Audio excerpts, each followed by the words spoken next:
피는 물보다 진하다. 그 말을 처음 의심한 건 언제였을까? 아마 정확한 날짜는 기억나지 않을 것이다.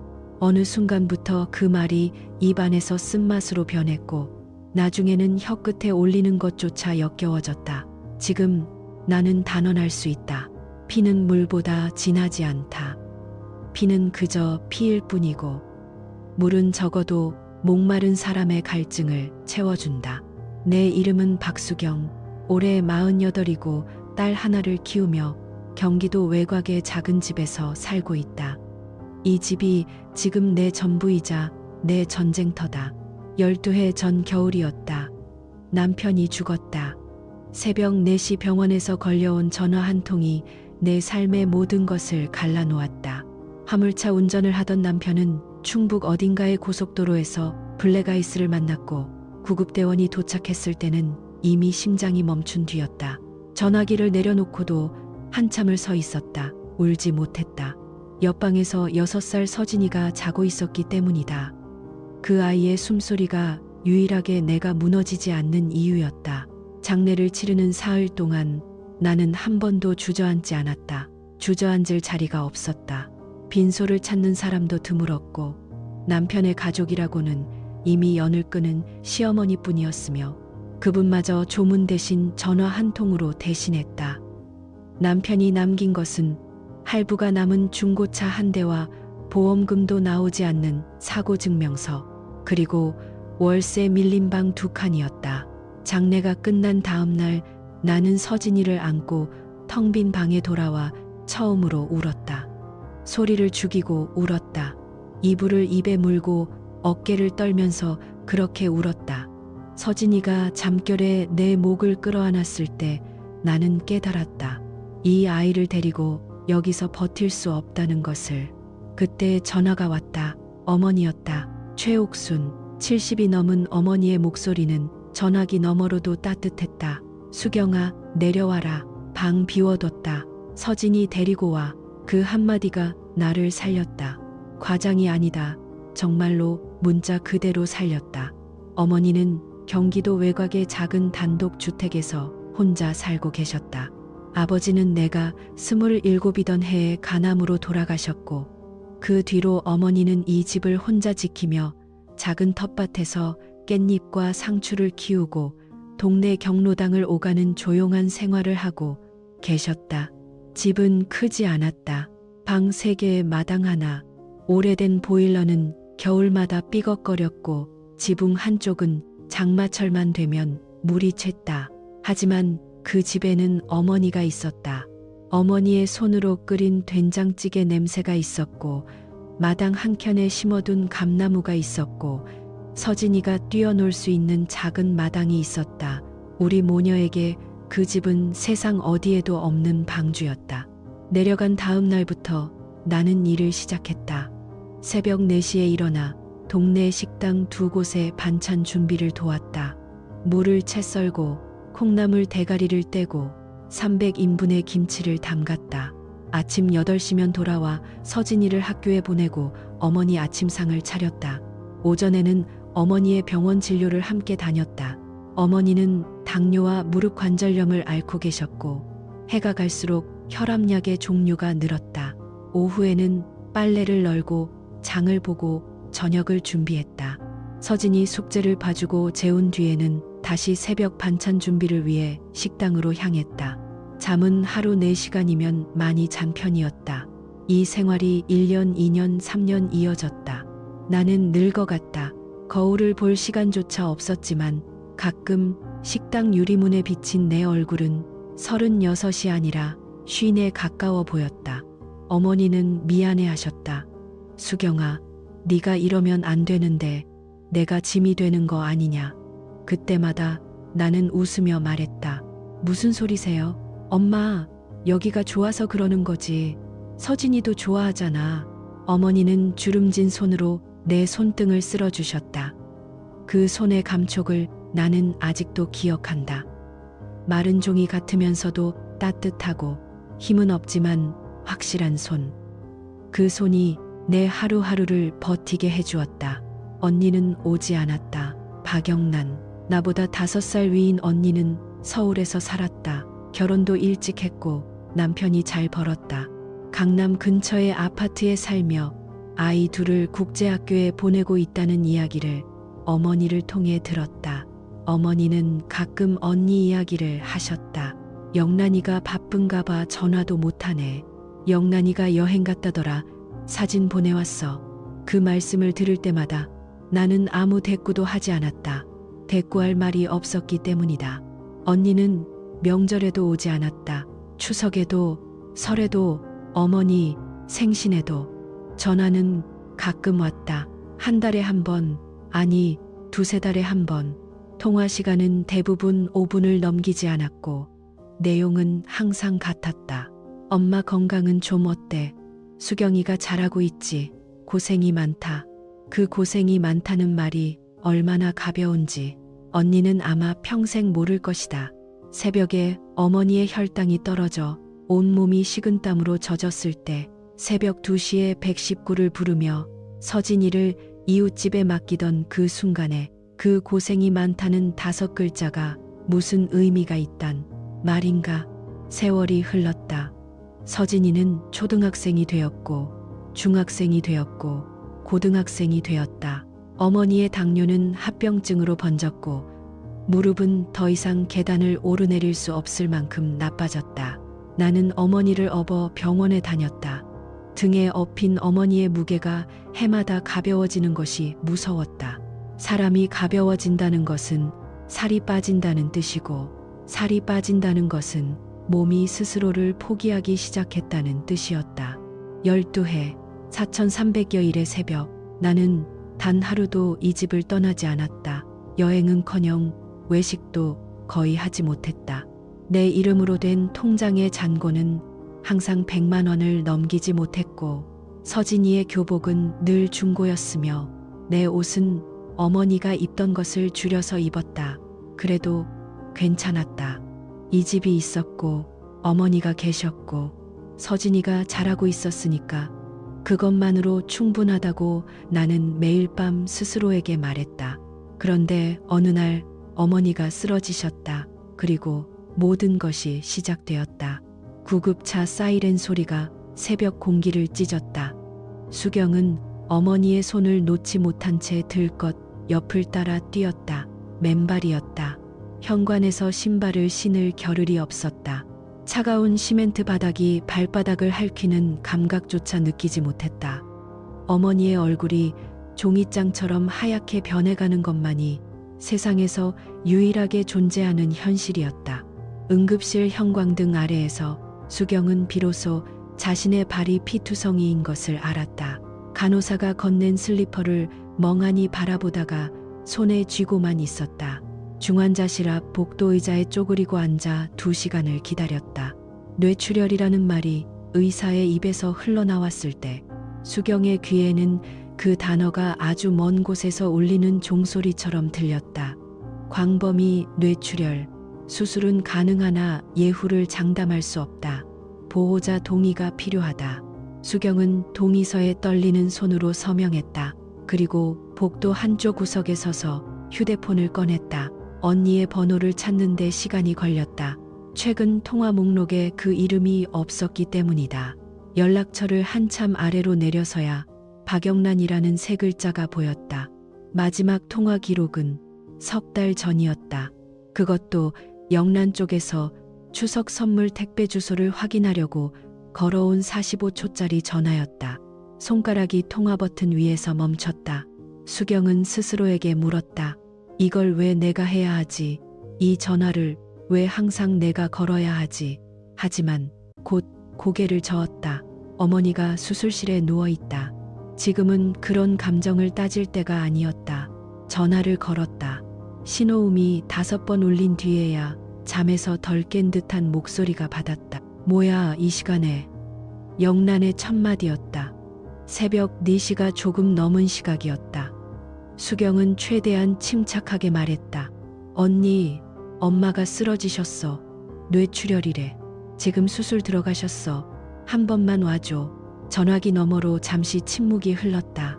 입을 스치는 소리가 들렸고 그 뒤로 영란의 남편인 듯한 남자 목소리가 뭐래 하고 물었다. 영란이 대답했다. 엄마가 병원이래. 그리고 다시 수경에게 물었다. 어디 병원인데? 수경이 병원 이름을 말하자 영란은 거기가 어디야 하고 되물었다. 수경은 이를 악물었다. 12해 동안 어머니가 사시는 동네 이름도 정확히 기억하지 못하는 사람이었다. 올게. 영란은 그 말만 남기고 전화를 끊었다. 수경은 꺼진 화면을 한참 들여다보았다. 올게라는 말이 진짜인지 거짓인지조차 확신이 없었다. 수술은 5시간이 걸렸다. 서진이가 교복도 못 갈아입고 병원으로 달려왔을 때 수경은 복도 벽에 등을 기댄 채 눈을 감고 있었다. 엄마. 서진이의 목소리에 눈을 떴다. 아이의 눈이 벌겋게 부어 있었다. 수경은 아무 말 없이 딸을 끌어안았다. 괜찮아. 할머니 강하신 거 알잖아. 그 말이 스스로에게 하는 주문인지 딸에게 하는 위로인지 분간이 되지 않았다. 영란이 병원에 나타난 것은 그로부터 11시간 뒤 오후 3시가 넘어서였다. 서울에서 차로 2시간도 걸리지 않는 거리였다. 수경은 묻지 않았다. 왜 이제 왔냐고 묻는 것조차 에너지 낭비라는 것을 이미 알고 있었다. 영란은 검은색 롱코트에 향수 냄새를 달고 중환자실 앞에 섰다. 수경을 보자마자 한숨을 길게 내쉬었다. 상태가 어떤데? 수경이 의사에게 들은 내용을 전했다. 출혈 부위는 제거했지만 의식이 돌아오지 않고 있다. 일주일이 고비라고 했다. 영란은 유리창 너머로 관과 줄에 연결된 어머니를 잠깐 바라보았다. 고개를 한번 끄덕이더니 곧바로 돌아섰다. 수경 씨, 우리 얘기 좀 하자. 수경은 그 호칭에 가슴이 서늘해졌다. 수경 씨, 언제부터 언니가 자신을 그렇게 불렀던가? 영란은 복도 끝가니 의자에 앉으며 핸드백에서 작은 수첩을 꺼냈다. 볼펜을 딸깍 눌렀다. 그 소리가 중환자실 복도의 정적 속에서 비정상적으로 크게 울렸다. 엄마 통장 몇 개야? 적금은? 보험은 뭐 들어있어? 수경은 자기 귀를 의심했다. 어머니가 아직 마취에서도 완전히 깨어나지 못한 상태였다. 심장 모니터의 삐 소리가 유리 너머로 규칙적으로 울리고 있었다. 그런데 언니는 수첩을 펼치고 재산 목록을 물었다. 수경은 천천히 입을 열었다. 언니, 지금 그게 중요해. 어머니가 저기 누워 계신데. 영란의 눈이 가늘어졌다. 중요하니까 묻는 거지. 나도 딸이야. 엄마 재산이 어떻게 관리되고 있는지 알 권리가 있어. 네가 12년 동안 엄마 옆에 있었으니까 묻는 거야. 통장을 네가 관리했잖아. 수경은 심장이 얼어붙는 것을 느꼈다. 관리라는 단어 속에 숨겨진 의미를 읽지 못할 만큼 어리석지 않았다. 영란은 계속했다. 나중에 문제 되기 전에 정리하자고. 엄마 병원비도 어디서 나오는 건지, 집은 지금 시세가 어떻게 되는 건지. 목소리는 차분했지만 그 차분함이 오히려 칼날처럼 날카로웠다. 언니, 내가 엄마 돈에 손댄 적 없어. 수경의 목소리가 떨렸다. 내 식당 월급으로 엄마 약값 대고 부족한 건 내 카드로 막았어. 통장 잔고는 기초연금이 전부야. 영란은 수첩에 무언가를 적으며 콧바람을 불었다. 그건 네 말이고 확인을 해봐야지. 그때 서진이가 자판기에서 커피를 들고 돌아왔다. 영란의 시선이 서진에게 향했다. 한참을 위아래로 훑었다. 그리고 입을 열었다. 서진아, 너도 알아도 상속 문제는 나중에 법적으로 복잡해질 수 있어. 괜히 할머니 통장이나 서류 같은 거 만지지 마. 나중에 증거 어쩌고 하면 미성년자라고 봐주지 않거든. 커피잔을 든 서진이의 손이 굳었다. 수경은 벌떡 일어섰다. 심장이 가슴팔 밖으로 튀어나올 것 같았다. 언니 서진이한테 지금 무슨 소리를 하는 거야? 이 아이가 뭘 어떻게 했다고? 영란은 눈 하나 깜짝하지 않았다. 미리 말해두는 거야. 다 너희를 위해서 하는 얘기지. 나중에 법적으로 꼬이면 서진이한테도 불이익이 갈 수 있으니까. 서진이의 눈에 눈물이 고였다.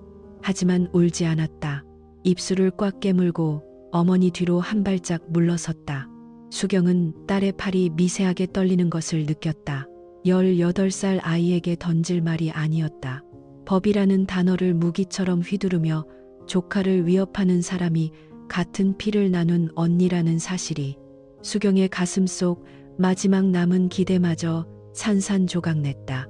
영란은 수첩을 닫으며 일어섰다. 나 오늘은 가봐야 해. 아이들 학원 스케줄이 있어서 뭐 변동 있으면 연락해. 그 뒷모습을 바라보며 수경은 깨달았다. 이 사람에게 어머니는 이미 숫자였다. 병실 유리 너머 가늘게 숨을 쉬고 있는 어머니의 생사보다 통장 잔고와 집 시세가 먼저였다. 그리고 그 숫자를 지키기 위해서라면 18살 조카에게도 칼을 겨눌 수 있는 사람이었다. 중환자실 유리 너머로 심장 모니터의 초록 불빛이 깜빡였다. 수경은 딸의 어깨를 감싸 안으며 속으로 되뇌었다. 이제 알겠다. 피가 가족을 만드는 게 아니라 피가 적을 만들 수도 있구나. 일주일이 고비라고 했다. 의사는 분명히 그렇게 말했다. 수경은 그 일주일이라는 시간을 마치 밧줄처럼 붙잡았다. 일주일만 버텨주면, 일주일만 눈을 떠주면 그 다음은 어떻게든 해볼 수 있을 거라고. 하지만 어머니는 닷새째 되는 새벽 중환자실의 차가운 불빛 아래에서 혼자 눈을 감았다. 수경이 복도 간이 침대에서 발바닥의 열상 때문에 자세를 바꾸던 바로 그 시각이었다. 간호사가 나와서 수경의 어깨를 2번 두드렸을 때 수경은 그 손길만으로 모든 걸 알아챘다. 울음이 나오지 않았다. 목구멍 어딘가에서 공기가 막혀버린 것처럼 숨만 거칠게 몰아쉬었다.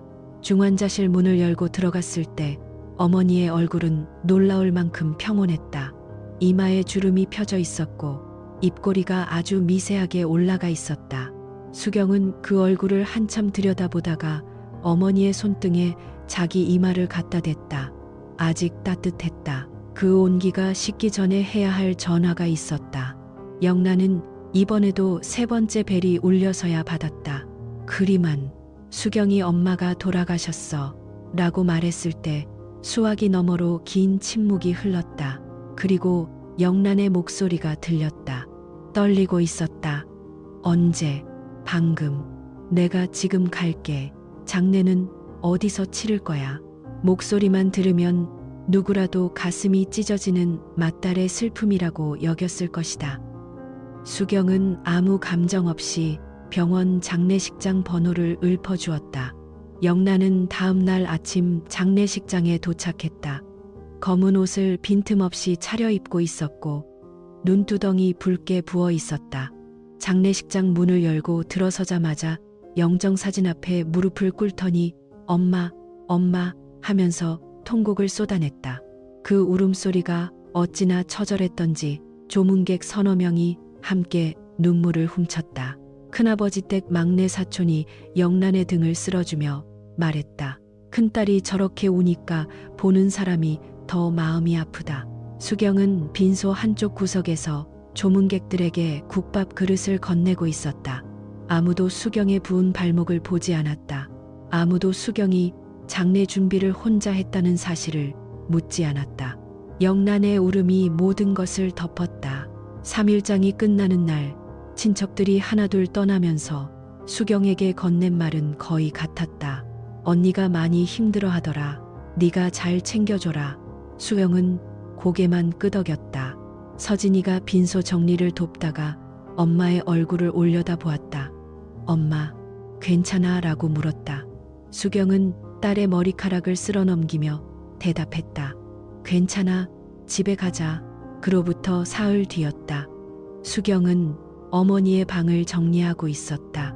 옷장 안에 정갈하게 개어져 있는 어머니의 옷가지들, 서랍 속 낡은 안경집 손때 묻은 기도책 하나하나 만질 때마다 어머니의 채취가 희미하게 올라왔다. 수경은 기도책 사이에 꽂혀 있던 빛바랜 사진 한 장을 발견했다. 젊은 시절의 어머니가 수경을 안고 웃고 있었다. 수경의 나이 30살 즈음, 앞니가 빠진 얼굴로 까르르 웃고 있는 모습이었다. 수경은 그 사진을 가슴에 대고 한참을 서 있었다. 대문 밖에서 차 문이 닫히는 소리가 났다. 현관문이 열렸고 구두굽이 마루를 때리는 소리가 복도를 따라 다가왔다. 영란이었다. 검은 코트를 입고 서류 봉투를 왼쪽 겨드랑이에 끼고 있었다. 오른손에는 스마트폰이 들려 있었고 누군가와 통화를 마무리하는 중이었다. 네, 알겠습니다, 변호사님. 제가 확인하고 다시 연락드릴게요. 통화를 끄는 영란은 수경을 보더니 짧게 말했다. 얘기 좀 하자. 두 사람은 어머니의 방 바로 옆 작은 거실에 마주 앉았다. 영란은 서류 봉투를 탁자 위에 올려놓으며 단도직입적으로 말했다. 이 집 시세가 지금 3억 8천 정도 되더라. 법적으로 상속 지분은 반반이야. 내 목 1억 9천. 현금으로 정리하든 집을 팔든 네가 정해. 수경의 손이 무릎 위에서 떨렸다. 언니, 49제도 안 지났어. 영란은 눈 하나 깜짝하지 않았다. 감정 문제하고 법적 절차는 별개야. 내가 변호사한테 확인했는데 한 달 안에 합의 안 되면 법원에 공유물 분할 청구 넣으라고 하더라. 법원에서 경매 붙이면 시세보다 낮게 나가. 그건 너한테도 손해잖아. 수경은 숨을 고르고 입을 열었다. 언니, 이 집에서 내가 12년을 살았어. 어머니 약값 내가 냈어.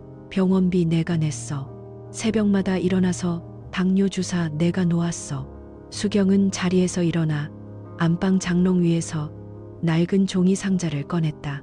안에는 카드 매출 전표, 약국 영수증, 병원 진료비 납부 확인서가 빼곡히 들어있었다. 수경은 상자를 탁자 위에 내려놓으며 말했다. 여기 다 있어. 12년치 전부. 내가 얼마나 쓴 건지 직접 확인해봐. 영란은 상자를 흘끗 보더니 코웃음을 쳤다. 그건 네가 엄마 집에 공짜로 살면서 낸 생활비지. 무슨 특별 기여가 되냐. 법원에서 그거 갖고 가봐라. 인정 안 해줘. 수경의 입술이 하얗게 질렸다. 그 순간 영란이 서류 봉투에서 문서 한 장을 꺼냈다. 두꺼운 용지에 공증 도장이 찍혀 있었다. 이건 엄마가 생전에 직접 쓴 유언 공정증서야. 공증인 앞에서 서명하고 인감도 찍었어. 내용은 간단해. 이 집과 어머니 명의의 모든 재산을 장녀 박영란에게 상속한다. 수경의 시선이 문서 위에 어머니 이름 석자에 멈추었다. 최옥순. 떨리는 인감 자국, 공증 날짜. 수경은 그 날짜를 2번 읽었다. 3년 전이었다. 수경의 머릿속에서 3년 전의 어머니가 떠올랐다. 혼자서는 화장실도 가지 못했던 수경의 이름조차 가끔 잊어버렸던 그 어머니가. 하지만 문서 위의 공증 도장은 단단하고 선명했다. 영란이 문서를 다시 봉투에 넣으며 말했다. 정리하자. 법적으로 이 집은 내 거야. 네가 나갈 건지 내가 법적 절차를 밟을 건지 일주일 안에 알려줘. 영란은 일어섰다. 구두굽 소리가 다시 복도를 울리며 멀어져 갔고 대문이 닫히는 소리가 났다. 수경은 탁자 위에 놓인 영수증 상자를 내려다 보았다. 12년의 새벽이 담긴 그 상자가 종이장 한 장 앞에서 무력해졌다. 거실 문 뒤에서 서진이의 숨소리가 들렸다. 수경은 돌아보지 못했다. 어머니의 방에서 희미하게 풍기는 동백기름 냄새가 코끝을 스쳤고 수경은 자기 무릎 위에 놓인 두 손이 멈추지 않고 떨리는 것을 한참 동안 바라보았다. 그날 밤 수경은 법률 상담이라는 것을 난생 처음 해보았다. 인터넷에서 찾은 변호사 사무실은 수원역 근처 낡은 오피스텔 3층에 있었다. 복도 형광등이 한쪽만 켜져 있어 반쪽은 어둑했고 사무실 문을 열자 커피와 종이, 먼지가 뒤섞인 냄새가 코끝을 찔렀다. 성이 김인지 강인지도 제대로 기억나지 않는 젊은 변호사가 수경이 내민 유언 공정증서 사본을 받아들었다. 그가 종이를 넘기는 손가락 끝을 수경은 멍하니 바라보았다. 마치 그 손끝에서 자신의 운명이 결정되기라도 하는 것처럼. 변호사가 안경을 밀어 올리며 입을 열었다. 공정증서 유언은 민법 1068조에 따라 공증인과 증인 2명 앞에서 작성된 것이기 때문에 형식적 하자를 다투기가 가장 어려운 유형입니다. 수경 씨, 솔직하게 말씀드리면요. 그가 잠시 말을 끊었다. 그 짧은 침묵이 수경의 가슴을 짓눌렀다. 이 유언장이 존재하는 한 법원은 원칙적으로 이것을 유효한 피상속인의 최종 의사로 봅니다. 유류분 반환 청구는 가능하지만 전 재산이 장녀에게 간다는 내용이 확정되면 차녀분은 법정 상속분의 2분의 1, 그러니까 전체의 4분의 1 정도만 청구할 수 있어요. 집을 지키겠다는 건 사실상 불가능에 가깝습니다. 수경의 입술이 바짝 말랐다. 그러면 하고 목소리가 갈라졌다. 제가 12년을 돌봤다는 건 아무 의미도 없는 건가요? 변호사가 펜을 내려놓았다. 특별기여분 주장을 병행할 수는 있습니다. 그런데 공정증서 유언이 유효한 상태에서는 기여분 산정 자체가 법적으로 적용이 안 됩니다. 유언이 있으면 법정 상속이 아니라 유언 상속이 우선하거든요. 기여분은 법정 상속 체계 안에서만 작동합니다. 그 말을 듣는 순간 수경의 귀에서 윙하는 소리가 났다. 마치 물속에 잠긴 것처럼 변호사의 이후 말들이 뭉개져 들렸다. 유언 무효 소송이라는 단어, 입증 책임이라는 단어, 승소 확률이 높지 않다는 말, 상담료 3만 원을 내밀 때 수경의 손이 떨리고 있었다는 사실을 그 젊은 변호사는 눈치챘을까? 집으로 돌아오는 버스 안에서 수경은 창밖을 보지 않았다.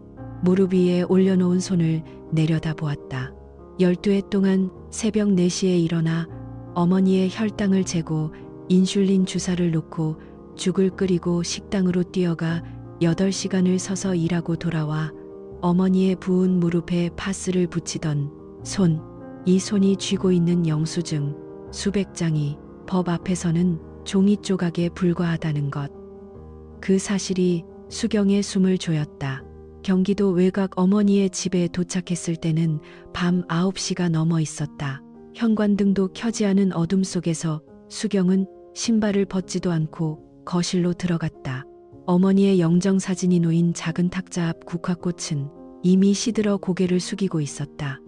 향 한 개비를 켤 힘도 없었다. 수경은 영정사진 앞에 무릎을 꿇었다. 엄마하고 부르자 목이 메어 소리가 나오지 않았다. 엄마가 그 종이에 도장을 찍었다는 거잖아. 영란이가 데려간 공증 사무실에서. 엄마가 정말 그걸 원했던 거야. 나는 내가 여기서 12년을 버틴 건 뭐였어. 눈물이 영정사진 유리 위로 떨어졌다. 수경은 이마를 바닥에 대고 소리 없이 울었다. 그 울음은 3일장 내내 참았던 것이고 장례 후 영란 앞에서 삼킨 것이고 버스 안에서 꾹꾹 눌러 담은 것이 한꺼번에 터져 나온 것이었다. 어깨가 들썩이는 소리만이 어두운 거실을 가득 채웠다. 그때 서진이 자기 방에서 나왔다. 서진은 교복도 벗지 않은 채 노트북을 한 팔에 끼고 있었다. 어머니가 법률 상담을 받으러 간 사이 서진은 혼자 집에 남아 무언가를 하고 있었던 것이다. 서진은 바닥에 엎드린 어머니의 등을 보았다. 가느다란 어깨가 떨리고 있었다. 서진의 눈시울이 붉어졌지만 이를 악물었다. 지금 울면 안 된다는 걸 19살의 이 아이는 알고 있었다. 엄마, 수경이 고개를 들었다. 눈이 벌쩍게 부어 있었다. 서진이 거실 바닥에 앉아 노트북을 수경 앞에 펼쳤다. 엄마나 할머니 진료 기록 정리하고 있었어. 엄마가 보관하고 있던 서류 봉투 있잖아. 큰 갈색 봉투. 거기서 찾았어. 수경은 무슨 말인지 바로 이해하지 못했다. 서진이 화면을 가리켰다. 서진이 직접 촬영한 사진들이 나열되어 있었다. 대학병원 신경과 진료 소견서, 인지기능 검사 결과지, 치매 진단서. 할머니가 혈관성 치매 진단을 받은 게 2020년 9월이야. 서진의 목소리가 낮았지만 또렷했다. 경도인지 장애가 아니라 중등도 이상이고 여기 보면 독립적 의사결정 능력 상실이라고 적혀 있어. 담당 의사 소견의 법률 행위 시 후견인 지정 권고라고도 써 있고. 수경이 화면을 응시했다. 2020년 9월. 그런데 엄마 그 유언 공정증서 날짜가 언제야? 수경의 입술이 떨렸다. 2022년 4월. 서진이 고개를 끄덕였다. 진단보다 1년 반이나 뒤야. 할머니가 내 이름도 가끔 못 알아보던 때잖아. 화장실도 혼자 못 가시던 때. 그때 공증 사무실에서 유언장에 도장을 찍었다는 거야. 거실에 침묵이 내려앉았다. 시든 국화 냄새가 코끝에 걸렸고 멀리서 개 짖는 소리가 한 번 울리고 그쳤다. 수경은 노트북 화면의 글자를 한자 한자 다시 읽었다. 독립적 의사결정 능력 상실, 법률 행위 시 후견인 지정 권고. 이 두 줄이 어둠 속에서 빛나는 것 같았다. 서진이 어머니의 손을 잡았다. 19살의 손이 48살의 손을 감쌌다. 서진의 손가락 끝이 미세하게 떨리고 있었지만 목소리만은 단단했다. 엄마, 이거면 그 유언장이 무효가 될 수 있어. 의사 능력이 없는 상태에서 작성된 유언은 법적으로 효력이 없어. 나 오늘 밤새 찾아봤어. 수경은 딸의 얼굴을 바라보았다. 영정사진 옆 작은 촛불이 만드는 희미한 빛 아래 서진의 눈이 젖어 있었지만 그 안에 무언가 단단한 것이 서 있었다. 수경이 아는 그 눈빛. 최옥순에게도 있었던 무너지지 않겠다는 눈빛. 수경은 딸의 손을 꽉 쥐었다.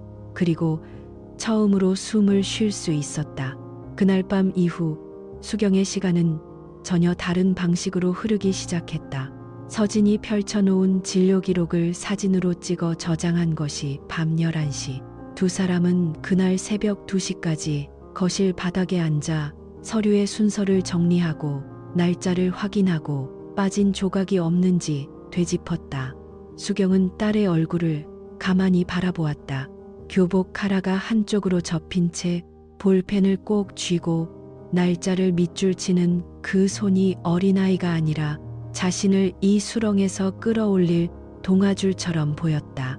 다음 날 아침 수경은 수원역 근처가 아닌 서울 서초동의 법률사무소를 찾았다. 서진이 밤새 인터넷으로 검색해 골라놓은 곳이었다. 상속 전문 유언 무효 소송 경력 10년 이상. 변호사 이름은 정하윤. 40대 초반의 여성이었고 수경이 갈색 봉투를 내밀자 서류를 한 장씩 넘기다가 2020년 9월 진단서에서 손을 멈추었다. 혈관성 치매 중등도 이상 독립적 의사결정 능력 상실 후견인 지정 권고. 정하윤 변호사는 진단서의 발행일을 손가락으로 짚고 유언 공정증서의 작성일인 2022년 4월과의 간극을 소리내어 읽었다. 1년 7개월. 이 공백이 전부입니다. 그녀가 말했다. 이 사이에 어머니의 인지 기능이 기적적으로 회복되었다는 의료 기록이 없는 한 유언 작성 당시 의사 능력이 없었다고 주장할 수 있습니다. 수경의 입술이 떨렸다. 가능한 겁니까? 정말로. 정하윤은 고개를 끄덕이는 대신 추가로 필요한 것들을 적어 내려갔다. 첫째, 대학병원 신경과 담당 의사의 감정 소견서. 둘째, 유언 공정증서를 작성한 공증인 사무소의 기록 일체. 셋째, 최옥순 명의의 전 금융기관 거래 내역. 이틀 뒤 서진이 대학병원에 동행했다. 담당 신경과 전문의 김도형은 최옥순의 차트를 열어놓고 조용히 설명했다. 2020년 9월 시점에서 간이 정신상태 검사 점수가 30점 만점에 12점이었다는 것. 이 수치는 중등도 치매에 해당하며 법률 문서의 내용을 이해하고 자발적으로 서명할 능력이 사실상 없는 상태라는 것. 그는 수경이 요청한 감정 소견서를 작성하며 덧붙였다. 이후 외래 기록을 보면 2021년과 2022년에도 인지 기능이 지속적으로 저하되었습니다. 호전 기록은 단 한 건도 없습니다. 수경은 그 소견서를 받아들며 손끝이 차가워지는 것을 느꼈다. 어머니가 그 상태에서 공증사무소에 앉아 있었다는 사실이 증거가 아니라 상처로 먼저 다가왔기 때문이다. 공증인 사무소 기록은 정하윤 변호사가 직접 확보했다. 법원의 사실 조회 신청을 통해 받아낸 기록에는 유언 작성 당일의 참석자 명단이 있었다. 촉탁인 박영란 증인 2명은 영란의 지인이었다.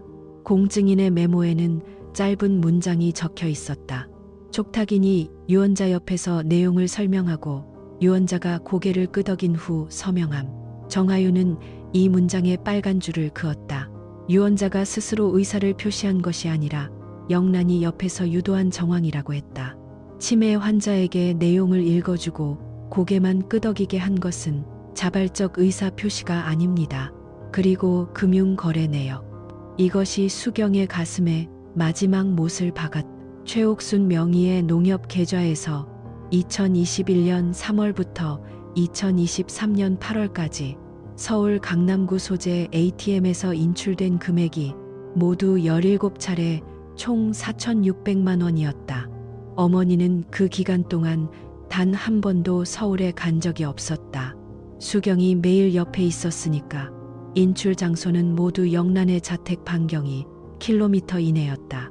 소장이 접수되고 석 달이 흘렀다. 법정에 선 날 수경은 검은 정장 안에서 심장이 갈비뼈를 두드리는 것을 들었다. 서진이 방청석 첫 줄에 앉아 있었다. 교복이 아닌 흰 블라우스를 입은 딸의 얼굴은 창백했지만 눈은 흔들리지 않았다. 영란은 맞은편에 앉아 있었다. 검은 원피스의 진주 귀걸이, 변호사와 무언가를 속삭이다가 수경과 눈이 마주쳤을 때 시선을 먼저 돌린 것은 영란이었다. 담당 의사 김도형이 증인석에 섰다. 그는 차트를 근거로 최옥순의 인지 기능 저하 경과를 설명했고 2022년 4월 시점에서 유언의 의미와 결과를 이해할 능력이 없었다고 명확하게 증언했다. 영란 측 변호사가 반대 신문에서 환자가 좋은 날과 나쁜 날이 있지 않느냐고 물었다. 김도형은 한 박자 쉬고 대답했다. 간이 정신상태 검사 12점인 환자의 좋은 날은 가족의 이름을 간신히 떠올리는 날입니다. 법률 문서를 이해하는 날이 아닙니다. 법정이 잠시 조용해졌다. 수경은 자신의 무릎 위에 놓인 손이 떨리는 것을 느꼈지만 고개를 들었다. 공증인 사무소의 기록이 증거로 제출되었다. 정하윤 변호사는 촉탁인이 내용을 설명하고 유언자가 고개를 끄덕였다는 메모를 읽은 뒤 판사를 향해 말했다. 이것은 유언자의 자발적 구술이 아닙니다. 의사 능력이 없는 사람을 데려다 앉혀놓고 고개를 끄덕이게 한 것입니다. 그리고 금융거래 내역이 스크린에 떴다. 서울 강남구 ATM 17차례 4,600만 원. 정하윤이 질문했다. 피고 측은 이 인출이 누구에 의해 이루어졌는지 설명할 수 있습니까? 그때 영란이 자리에서 일어섰다. 변호사가 팔을 잡았지만 영란은 뿌리쳤다. 그 목소리는 법정 전체에 울렸다. 내가 장녀입니다. 어머니 돈을 내가 관리하는 게 뭐가 잘못입니까? 수경이가 시골에서 어머니한테 붙어 살면서 밥값이나 축 내는 동안 내가 바깥에서 얼마나 신경을 썼는지 아십니까? 판사가 조용히 하라고 했지만 영란은 멈추지 않았다. 저 애가 12살 때 들어와서 어머니 집에서 공짜로 살았어요. 내가 20년 동안 못 간 건 바빠서 그런 겁니다. 내가 버린 게 아닙니다. 20년. 그 단어가 법정의 공기를 갈랐다. 수경은 숨을 멈추었다. 방청석에서 서진의 눈이 크게 떠지는 것이 보였다. 정하윤 변호사는 아무 말도 하지 않았다. 할 필요가 없었다. 영란은 자신의 입으로 20년의 부재를 인정한 것이었다. 판사가 기록하라고 서기에게 고개를 끄덕였다. 영란의 변호사가 의뢰인을 다시 자리에 앉혔지만 이미 늦었다. 법정 안의 공기가 돌이킬 수 없이 바뀌어 있었다. 수경은 앞을 바라보았다. 가슴 안에서 무언가 뜨거운 것이 차올랐다. 분노가 아니었다. 슬픔도 아니었다. 이름 붙일 수 없는 그 감정은 12해 동안 새벽마다 삼킨 침묵이 마침내 목 밖으로 나올 수 있게 된 해방감에 가까웠다. 서진이 방청석에서 소리 없이 눈물을 닦고 있었다. 수경은 그 얼굴을 보며 생각했다. 이 아이가 찾아낸 것이다. 이 아이가 우리를 여기까지 데려온 것이다. 판결문이 낭독되기 시작한 것은 오후 2시 42분이었다. 법정 안 공기는 무겁고 차가웠다. 형광등 불빛이 판사의 안경테 위로 희미하게 반사되었고 서기의 키보드 위에 놓인 손가락만이 미세하게 떨리고 있었다. 수경은 원고석에 앉아 두 손을 무릎 위에 가지런히 모았다. 손등 위로 마른 핏줄이 도드라져 보였다. 12해 동안 새벽 4시에 일어나 국을 끓이고 어머니의 혈당을 재던 손이었다. 그 손이 이제 판사의 입에서 흘러나오는 한 문장을 온몸으로 받아내고 있었다. 판사가 말했다. 본 법원은 2022년 4월 15일자 유언 공정증서에 대하여 다음과 같이 판단한다. 유언자 최옥수는 해당 유언 작성 시점에서 혈관성 치매 중등도 이상으로 인지 기능이 현저히 저하된 상태였으며 담당 신경과 전문의의 감정 소견 및 간이정신 상태 검사 결과에 따르면 독립적 의사결정 능력이 부재하였던 것으로 인정된다. 공증인 사무소 기록에 의하면 유언 내용은 촉탁인인 피고 박영란이 설명하고 유언자가 고개를 끄덕인 후 서명한 것으로 기재되어 있어 유언자의 자발적 구술에 의한 것이라 보기 어렵다. 따라서 본건 유언 공정증서는 민법 제1063조에서 정한 유언 능력을 결한 상태에서 작성된 것으로 그 효력을 인정할 수 없으므로 무효로 선언한다. 무효. 그 두 글자가 법정의 공기를 가르며 수경의 귀에 도달했을 때 그녀는 아무런 소리도 내지 못했다. 숨을 들이마시는 것조차 잊었다. 정하윤 변호사가 옆에서 서류를 정리하는 손을 멈추고 수경의 팔을 가만히 한번 두드렸다. 괜찮습니다. 아직 끝나지 않았습니다. 그 속삭임이 수경을 현실로 되돌려 놓았다. 판사는 이어서 상속 재산 분할에 관한 판단을 시작했다. 유언이 무효가 됨에 따라 법정 상속분에 의하되 원고 박수경이 12년간 피상속인과 동거하며 일상적 간병 및 생활비 지출을 전담한 사실은 각종 카드 전표, 약국 영수증, 병원 진료비 납부 확인서 등에 의해 충분히 소명되었으므로 민법 제1008조의 이에 따라 기여분으로 인정한다. 본 법원은 원고의 기여분을 상속 재산의 40%로 산정한다. 방청석에서 누군가 작은 한숨을 내쉬는 소리가 들렸다. 판사는 멈추지 않았다. 또한 피고 박영란이 2021년 3월부터 2023년 8월까지 피상속인 명의 농협계좌에서 서울 강남구 소재 현금 자동 입출금기를 통해 17차례에 걸쳐 총사 600만 원을 인출한 사실이 금융거래 내역에 의해 확인된다. 이 기간 피상속인은 경기도 외곽 자택에서 원고와 함께 거주하고 있었으므로 피상속인의 직접 인출은 사실상 불가능하며 피고는 이에 대한 합리적 해명을 제시하지 못하였다. 위 금액은 피고의 특별 수익으로 산정하여 상속분에서 공제한다. 판사가 최종 산정 결과를 읽었다. 상속 재산시가 약 3억 8천만 원에서 기여분 40%인 1억 200만 원을 원고에게 우선 배분하고 자녀 2억 800만 원을 법정 상속분에 따라 각 2분의 1씩 나누면 피고의 몫은 1억 400만 원이나 특별수익사 600만 원을 공제하면 피고의 실수령액은 800만 원이 된다. 다만 원고의 기여분과 법정 상속분을 합산하면 원고의 최종 취득분은 2억 400만 원에 해당하며 부동산 현물 분할로 원고가 주택을 단독 취득하고 피고에게 차액을 정산하는 것이 상당하다. 수경은 숫자를 머릿속에서 천천히 따라갔다. 집을 지킬 수 있다. 어머니가 대문 앞에서 서진이를 안아 올리던 그 집. 남편의 기일마다 마당에 나가 하늘을 올려다보던 그 집. 목이 메어왔다. 정하윤 변호사가 나직이 말했다. 집을 지킬 수 있습니다, 수경 씨. 폐정이 선언된 후 복도로 나왔을 때 법원 창 너머로 늦가을 햇빛이 비스듬히 쏟아지고 있었다. 서진이 방청석에서 뛰어나와 수경의 품에 안겼다.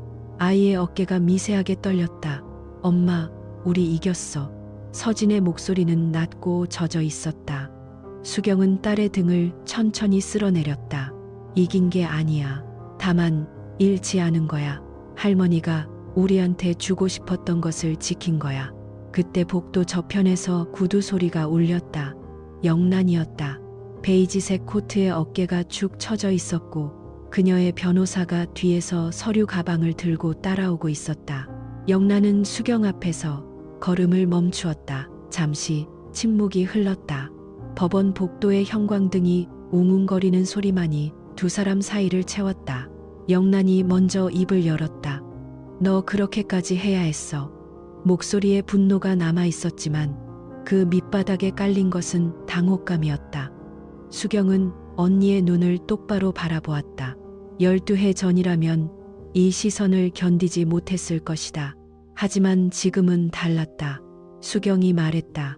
언니, 나는 그렇게까지 안 했어. 나는 그냥 매일을 했을 뿐이야. 새벽에 일어나서 엄마 혈당 재고, 약 챙기고, 밥 차리고, 병원 데려가고. 그게 12년이 된 거야. 그렇게까지 한 게 아니라 그게 매일이었어. 영란의 입술이 한번 떨렸다. 그녀는 무언가 더 말하려는 듯 입을 열었다가 결국 아무 말도 하지 못한 채 고개를 돌렸다. 구두 소리가 복도를 멀어져 갔고 수경은 그 뒷모습을 끝까지 지켜보았다. 미움도 안도도 아닌 오래된 슬픔 하나가 가슴 깊은 곳에서 조용히 가라앉는 것을 느꼈다. 집에 돌아온 것은 해가 기울기 시작한 시각이었다. 대문을 열자 마당 한쪽에 어머니가 생전에 가꾸던 화단이 보였다. 여름이 지나고 가을이 깊어지면서 줄기만 남은 자리가 허전했다. 수경은 현관에 가방을 내려놓고 창고에서 모종삽을 꺼냈다. 서진이 말없이 따라 나와 장갑을 끼웠다. 두 사람은 나란히 무릎을 꿇고 흙을 팠다. 미리 사둔 펜지 모종의 뿌리를 조심스럽게 묶고 흙을 덮었다. 차가운 흙 냄새가 코끝에 닿았다. 수경은 문득 어머니가 이 자리에서 호미를 들고 웃던 모습을 떠올렸다. 수경아, 꽃은 심는 사람 마음을 담는단다. 그 목소리가 바람처럼 스쳐갔다. 서진이 흙을 다독이며 조용히 말했다. 엄마, 나 결심한 거 있어. 수경이 고개를 돌려 딸을 바라보았다. 서진의 눈은 법정에서 울었던 자국이 아직 남아 있었지만 그 안에 단단한 빛이 서려 있었다. 나 가정법 전문 변호사가 될 거야. 우리 같은 사람들, 엄마처럼 매일을 살았는데 아무도 몰라주는 사람들, 그런 사람들 옆에서 주고 싶어. 수경은 대답 대신 딸의 흙 묻은 손을 잡았다. 그 손은 19살의 손이었지만 지난 몇 달간 병원 서류를 뒤지고 변호사 사무실 문을 두드리며 단단해진 손이었다. 꽃모종 위로 늦가을 햇살이 내려앉았다. 어머니가 남긴 것은 집 한 채가 아니었다. 매일 아침 대문 앞에서 손녀의 이름을 부르던 목소리, 새벽 부엌에서 함께 선 딸의 등을 쓸어주던 손길, 그리고 마당 한 육의 흙 속에 심어둔 사랑. 그것이 상속이었다. 법이 인정하기 전부터 이미 수경의 12해가 증명하고 있던 것. 수경은 흙 위에 물을 천천히 뿌렸다. 펜지에 노란 꽃잎이 물방울을 머금고 가만히 고개를 들었다. 피보다 진한 것이 있다. 매일의 밥상이고 새벽의 체온이며 떠나지 않는다는 결정이다. 수경은 그것을 이제 믿는다.